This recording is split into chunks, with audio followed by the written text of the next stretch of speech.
আজকে আমার এটা অ্যাকচুয়ালি ব্লগ নয়, এটা হচ্ছে মানে এই এত বড় একটা ঘটনা হয়ে গেছে, সেটা জাস্ট তোমাদেরকে জানানোর জন্যই এইটুকু একটু করা।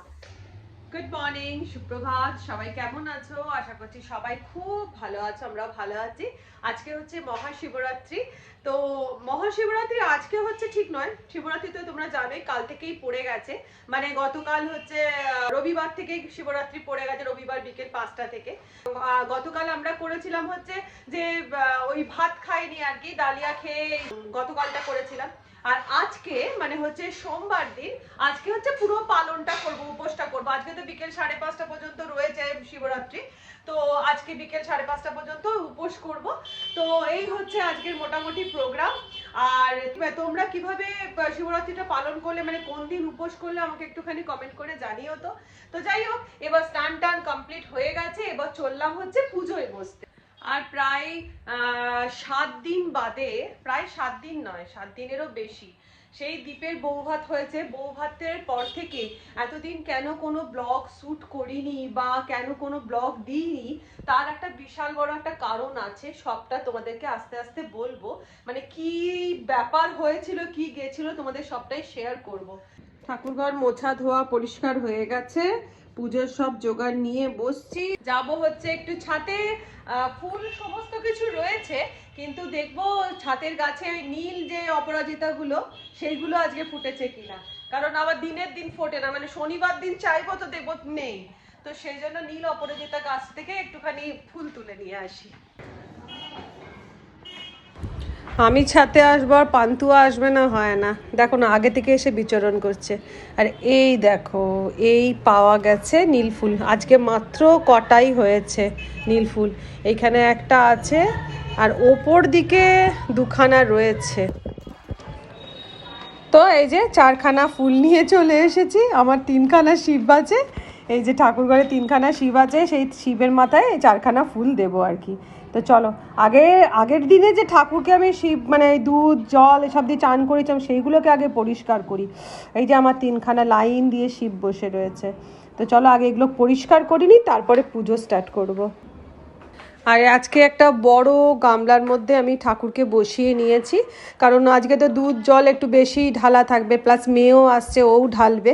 তো ওই জন্য একটা বড় গামলার মধ্যে বসিয়েছি। আর এইদিকে দেখো 5 রকম ফল মিষ্টি সমস্ত কিছু রেডি করে নিয়েছি। তো এবার শিবের মাথায় জলটা ঢেলে নিই।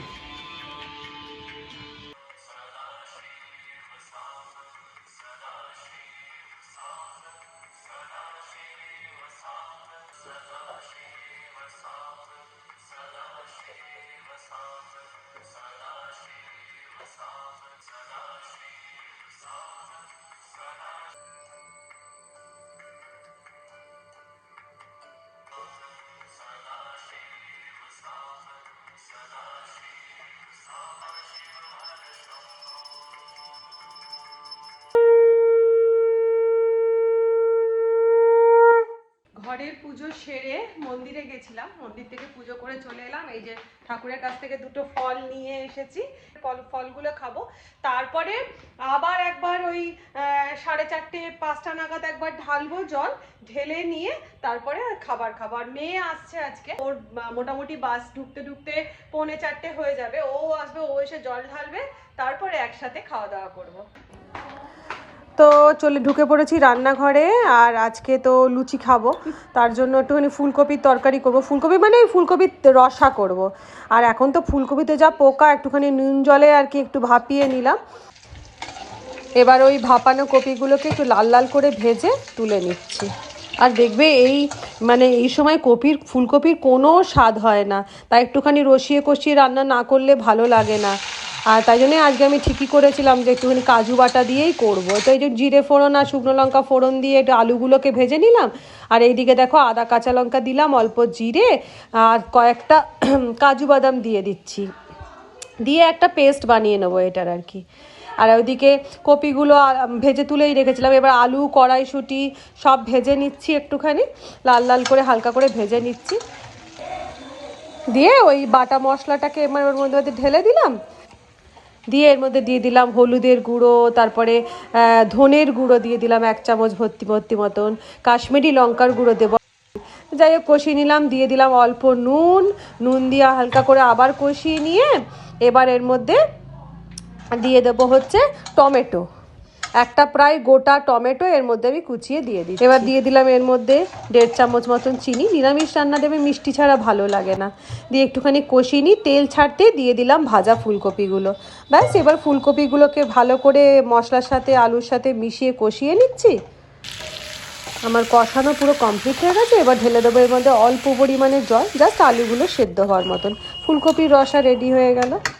ময়দা মাখতে মাখতে বসেছি এখন।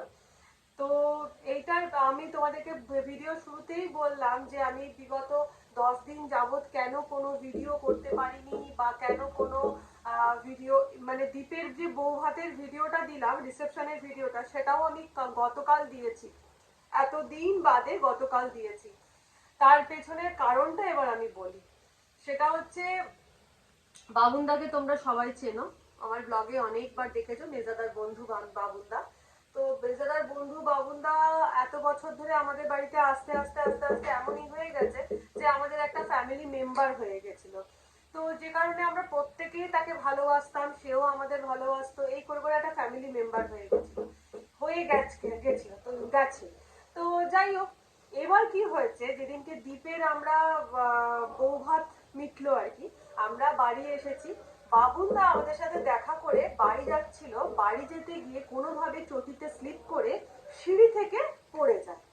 সিঁড়ি থেকে পড়ে গিয়ে তৎক্ষণাৎ তাকে তোলা হলো সিঁড়ি থেকে, মানে একটা ধাপ থেকে পুরো গড়িয়ে পড়ে, হাওয়ায় চটি স্লিপ করে একটা পুরো ধাপ থেকে গড়িয়ে পড়ে।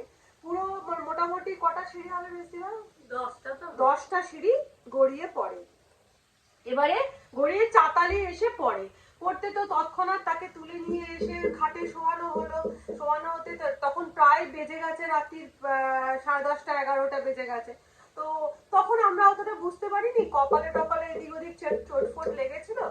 তো যথারীতি রাত্রিবেলা যেটা ঘরোয়া যে ফার্স্ট এড হয়, ডেটল ফেটল লাগানো এ করা, এইসব করে আমরা রাত্রিরে শুয়ে পড়েছি।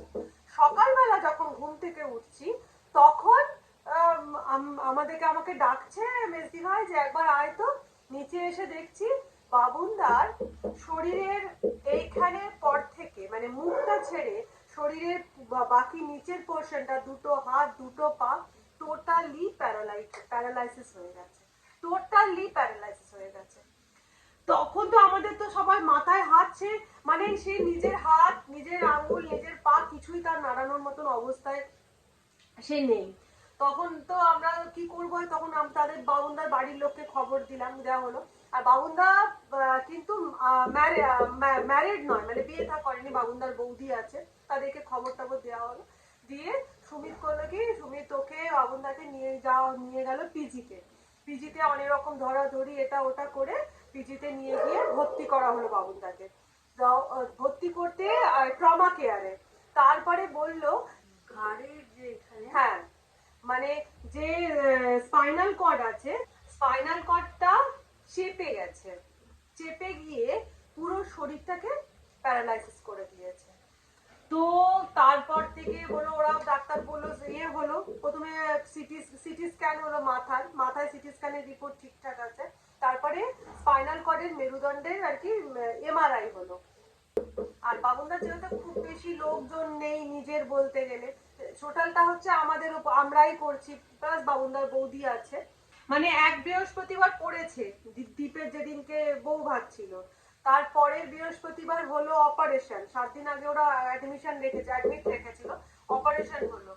দিয়ে আজকে হয়ে গেল বৃহস্পতিবার, শুক্র শনি রবি, আজকে সোমবার, আজকে সোমবার। অপারেশন হয়ে গেছে, এমনি ওপর পোর্শনটা এখনো ঠিক আছে, কিন্তু এখনো এই মুহূর্তে পর্যন্ত কোনো রকম কোনো শরীরের ইয়ে নেই, মানে অ্যাক্টিভিটি বলো, আঙুল পর্যন্ত নিজে নাড়াতে পারছে না। সব থেকে কষ্টকর হচ্ছে যখন মাছি হলেও যখন বসছে বা মশা বসছে, নিজের হাত দিয়ে মাছি বা মশাটাকেও তাড়াতে পারছে না। তো যে কারণে আমাদের বাড়ির প্রত্যেকটা মানুষের না এত মন খারাপ হয়ে গেছিল, এত মন খারাপ হয়ে গেছিল। আমি যে এই আপডেটটা দেব সেটাও পারছিলাম না, বা দেওয়া হয়নি, কোনো ভিডিও হয়নি, ভিডিও করার মানসিকতাই আসছিল না। তো যে কারণে আজকে আমার এই যে শিবরাত্রির যে ব্লগটা, এটা অ্যাকচুয়ালি ব্লগ নয়, এটা হচ্ছে মানে এই এত বড় একটা ঘটনা হয়ে গেছে সেটা জাস্ট তোমাদেরকে জানানোর জন্যই এইটুকু একটু করা। তো যদি তোমাদের কারুর জানা আছে যে এই রকম ধরনের পেশেন্ট তোমরা কোথাও কোনোদিন দেখেছো বা জানা আছে যে এই স্পাইনাল কর্ড চোট লেগে যে প্যারালাইসিস হয়ে যাওয়া, তারা কতদিন পরে হাঁটাচলা করেছে, বা তারা অ্যাটলিস্ট তারা নিজের কাছে নিজের কতদিন বাদে করতে পেরেছে, সেটা যদি তোমরা কেউ জানো অবশ্যই কিন্তু আমাকে একটুখানি কমেন্ট করে জানাবে যে অ্যাকচুয়ালি কি কোনোদিন পারবে, নাকি সারা জীবন এইরকম রয়ে গেল। এটা কিন্তু তোমরা আমাকে কিন্তু অবশ্যই কমেন্ট করে জানিও। ময়দা মেখে ওপরে নিয়ে চলে এলাম, এবারে লুচিটা বানিয়ে নেব। আর এই যে লুচির তেলও বসিয়ে দিয়েছি, মেয়ে এসে গেছে আর এখন বেজেও গেছে হচ্ছে দাঁড়াও বলছি, এখন বাজছে হচ্ছে এই 4টে। আর মেয়ে এখানে ঠাকুরের মাথায় জল দিচ্ছে আর আমিও লুচিটা ভাজা স্টার্ট করে দিচ্ছি। তো যাই হোক, এটা আমার মানে ওই জন্যই আবারও বলছি, এটা ঠিক ব্লগ না, এটা হচ্ছে জাস্ট তোমাদের কাছে সবটা যখন শেয়ার করি এটাও তোমাদের সাথে শেয়ার করলাম। মন মেজাজটা ভীষণই খারাপ আছে। তো যাই হোক, তোমরা সবাই খুব ভালো থেকো, সুস্থ থেকো, দেখা হবে নিশ্চয়ই তোমাদের সাথে আবার একটা নেক্সট ব্লগ নিয়ে। তাহলে আজকের মতন বিদায় নিলাম।